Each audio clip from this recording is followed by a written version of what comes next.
अस्सलाम नाज़रीन, मैं हूं doctor Masood Parvez.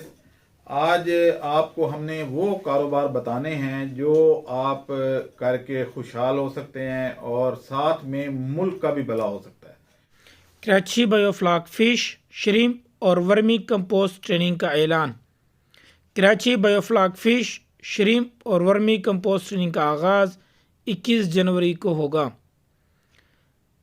Fish biofloc fish और श्रिम्प 9000, वर्मी कंपोस्ट 5000। रजिस्ट्रेशन के लिए अभी रब्ता करें 0300 400 9799, 0300 88 20519। क्योंकि मुल्क जिस तरफ जा रहा है वो खैर सबको पता है, लेकिन हमारे जो आला अहबाब हैं जो इस मुल्क की तकदीर अपने हाथों में लेके बैठे हुए हैं, वो तो कुछ सोच नहीं रहे। तो हमें ही कुछ करना है, तो हम अपनी ड्यूटी करें, बाकी उन पे छोड़ दें, जो वो कर रहे हैं वो करने दें उनको। तो क्योंकि आज की वीडियो अदरवाइज लंबी हो जाएगी, तो मैं आज 10 कारोबार आपको बता रहा हूँ जो आपको खुशहाल कर सकते हैं, बजाय इसके कि आप रिवायती फसलों में, रियायती फार्मिंग में वो चले जाएं और नुकसान उठा लें। तो इस वक्त मुल्क को जिन चीज़ों की ज़रूरत है जो आपके मुल्क की तकदीर बदल सकते हैं और आपको भी खुशहाल कर सकते हैं, वो हम इनलिस्ट करने लगे हैं। सबसे पहले जो है एग्रीकल्चर। एग्रीकल्चर में कौन कौन से कारोबार करने चाहिए? हमें जो है वो रिवायती गन्ना और मकई और इन चीज़ों की जो है, इनसे हम कोई खातिर खा इनकम जनरेट नहीं कर सकते जब तक कि हम ये कारोबार नहीं करेंगे। इनमें आपका जो है वो ज़्यादा प्रॉफिट है। मसलन नंबर 1 पे G1 गार्लिक, ज़बरदस्त चीज़ है, इसको लगाएं। करोड़ों रुपए लोग 1 एकड़ से कमा रहे हैं। तो सीड भी हमारे अपने मुल्क की पैदावार है और मैं सलाम पेश करता हूँ उस साइंटिस्ट को जिसने ये डेवलप किया था। इससे आपकी जो 1 एकड़ से 1 करोड़ रुपया आसानी से जनरेट कर सकते हैं और फसल भी थोड़े टेन्योर की है। तो ये उसके बाद जो अगला है इसमें वो है अदरक। अदरक अभी इंपोर्ट होती है, तो जब आप एक्सपोर्ट तो चले नहीं कर सकते, लेकिन इंपोर्ट तो बंद कर सकते हैं ना। तो यहीं ग्रो करना शुरू कर दें। सीड भी अवेलेबल है, लोग ग्रो कर भी रहे हैं। लाहौर के करीब ही एक जगह है शर्क, वहां पे बहुत बड़ा अदरक का फार्म बन चुका है। तो अगर किसी को जरूरत हो या विजिट करना हो तो उधर आके वो कर भी सकता है और इस पे काम करें। तीसरे नंबर पे आता है यानी जंगलात में, यानी सागवान के पौधे लगा लें। जबरदस्त चीज है, बहुत महंगी लकड़ी है और इसके पौधे भी अब इजिली अवेलेबल हैं। चौथे नंबर पे है काजू। सीड भी अवेलेबल है और पौधे भी अवेलेबल हैं और ये टोटली 100% इंडिया से आता है पाकिस्तान में। तो सबसे पहले तो मेरे ये ख्याल है कि इसको बंद करें और इसको जो है आप अगर खुद पौधे लगा लेते हैं तो इसकी, क्योंकि मैं इन जंगलात का मैंने अफ्रीका में विजिट किया हुआ है और कुछ नॉलेज भी रखता हूँ, इसकी प्रोसेसिंग के बारे में भी नॉलेज रखता हूँ। तो ये चीज़ जो है मैं आपकी हेल्प कर सकता हूँ और इसको मिस नहीं करना चाहिए इस अपॉर्चुनिटी को। उसके बाद पांचवें नंबर पे है स्टीविया, यानी चीनी का नेवल बदल। तो इस पे आप काम करें। पौधे अवेलेबल हैं, पत्तों की में भी अवेलेबल हैं, दूसरी नर्सरियों पे भी अवेलेबल, अब तकरीबन पूरे मुल्क में अवेलेबल हैं। तो इस पे काम करें, बहुत ज़बरदस्त चीज़ है। यानी 1 एकड़ स्टीविया लगाना बराबर है 14 एकड़ गन्ने लगाने के। तो ये इसके बेनिफिट भी ज़्यादा है, गन्ने के तो नहीं है। और गन्ना जो है वो आपको मिलों वाले पैसे ही नहीं देते, तो आपको यानी रुलाते हैं।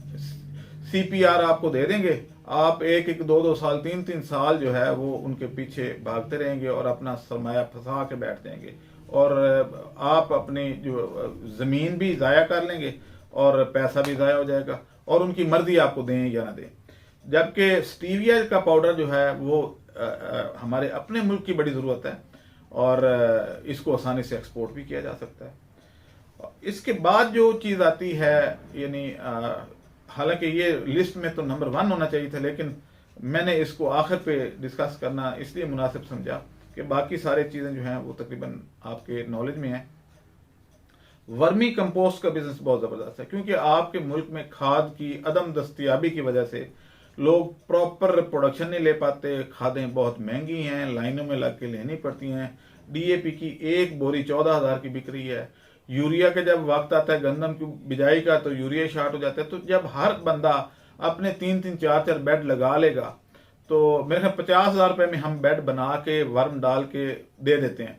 तो मेरा ये ख्याल है कि वो 6 महीने के बाद इस काबिल हो जाता है कि अपने 4 एकड़ की खाद जो है वो यहाँ से प्रोड्यूस हो जाती है। तो आप के लिए बेहतरीन बिजनेस है। और इसकी 2-3 प्रोडक्ट्स हैं, मसलन इसकी जो कंपोस्ट है वो भी बिकती है। और मेरे पास एक साहब हैं ऐसे भी मौजूद हैं जो आप से लेके एक्सपोर्ट करना चाहते हैं, वो यहाँ से सऊदी अरब एक्सपोर्ट करना चाहते हैं, तो वो भी मेरे पास हैं।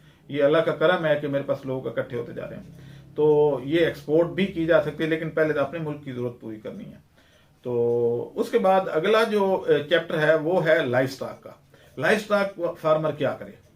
तो बजाय इसके कि आप मोर, तोते और चिड़ियां और मुर्गियां काली नीली पीली पैदा करके सरमाया ज़ाया कर लें, तो पॉजिटिव सोचें, मुस्बत सोच से आप इसमें से पैसे बहुत ज़बरदस्त जनरेट कर सकते हैं। मसलन इको फार्म बना सकते हैं आप। और उसके अलावा जो है इसमें आप किनू का साइलेज, यानी ये फीड है लाइफ स्टॉक की, और ये जब आप अपने जानवरों को देंगे तो आम साइलेज जो है वो 18 रुपए किलो बिक रहा है, तो ये आपको 8 रुपए किलो से भी कम में पड़ेगा। तो किनू का साइलेज आप प्रोसेस कर सकते हैं। कुछ लोग इसमें आ जाएं। कुछ गोट फार्मिंग जो रिवायती ट्रेडिशनल तरीके से नहीं, रिवायती छोड़ दें, जो साइंटिफिक तरीके है उससे आप करेंगे और वो ब्रीड रखेंगे। इस बारे में मुकम्मल रहनुमाई हम प्रोवाइड कर सकते हैं आपको। आप मेरे दफ्तर तशरीफ ला सकते हैं और उस तरीके से करेंगे तो ये प्रॉफिटेबल है। तो उसके अलावा जो है जो फ्री रेंज पोल्ट्री फार्मिंग है उसका फायदा ये है कि ये लार्वा पे पलती है और जड़ी बूटियां खा के जितने थोड़े 25% प्रोडक्शन भी हो तो वो आपको प्रॉफिटेबल होगी, जबकि आप कमर्शियल फील्ड पे ये वायबल नहीं रहा पोल्ट्री फार्मिंग। तो ये एक ज़बरदस्त है। इसके एंड पे जो है मैं आपको जो बताने वाला हूँ वो है एक्वाकल्चर। तो एक्वाकल्चर में आप श्रिम्प फार्मिंग कर सकते हैं, बहुत ज़बरदस्त बिजनेस है। टोटली जो है आपका तकरीबन एक्सपोर्ट हो जाता है मुल्क से। फिश फार्मिंग आपकी जो है वो 1947 से फिश तो एक्सपोर्ट हो रही है, तो ऑर्गेनिक इन नेचर है।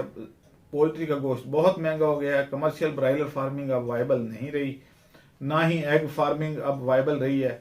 तो आप क्योंकि अब ये लोग इससे वैसे ही मुतनफ़र थे, ऊपर से रेट बढ़ गया, यानी जलती पे तेल डल गया कि पहले लोग जो है इससे बीमार भी हो रहे थे और लोग इससे मुतनफ़र हो रहे थे कि ये गोश्त सही नहीं है, ऊपर से रेट बढ़ा दिया। तो वो अब अगले मेरे ख्याल में 1 साल के बाद आप देखेंगे पोल्ट्री आधी रहेगी। तो इसकी जगह पे फिश कल्चर को प्रमोट करें, वो टोटली नेचुरल फीड पे, उस पे खुराक का खर्चा बहुत कम है। तो इस वजह से ये जो है प्रॉफिटेबल बिजनेस है।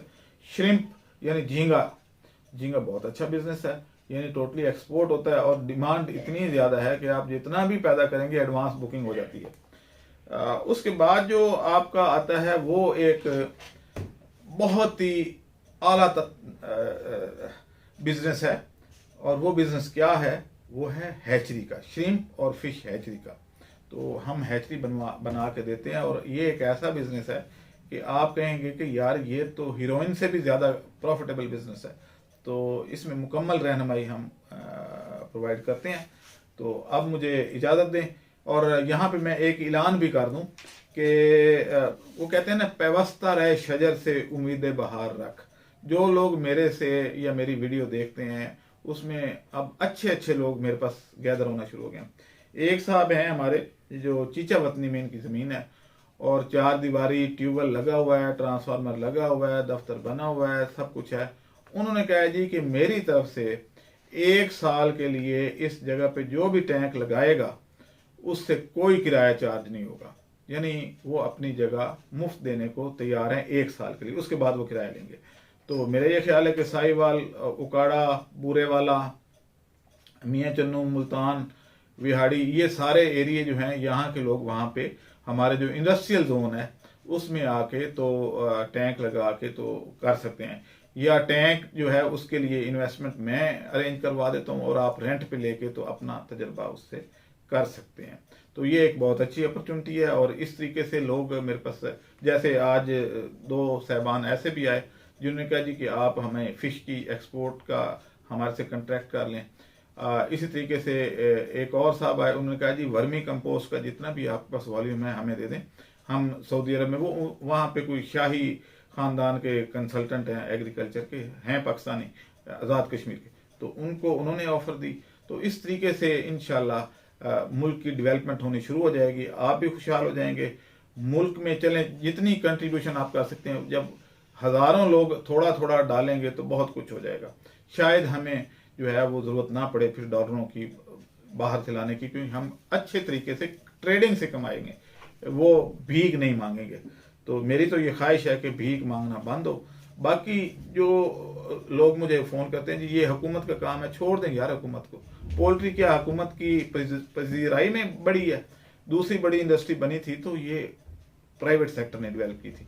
इसी तरीके से हम अपनी कोशिश करते हैं, इनको छोड़ दें, इन पे फोकस करना छोड़ दें कि वो आके आपकी किस्मत बदलेंगे। आपने अपनी किस्मत खुद बदलनी है। अब मुझे इजाज़त दें, अल्लाह हाफ़िज़। हमारे चैनल को सब्सक्राइब करें और साथ में बेल आइकन को भी दबा दें ताकि हमारी हर नई आने वाली वीडियो आप तक बआसानी पहुंच सके।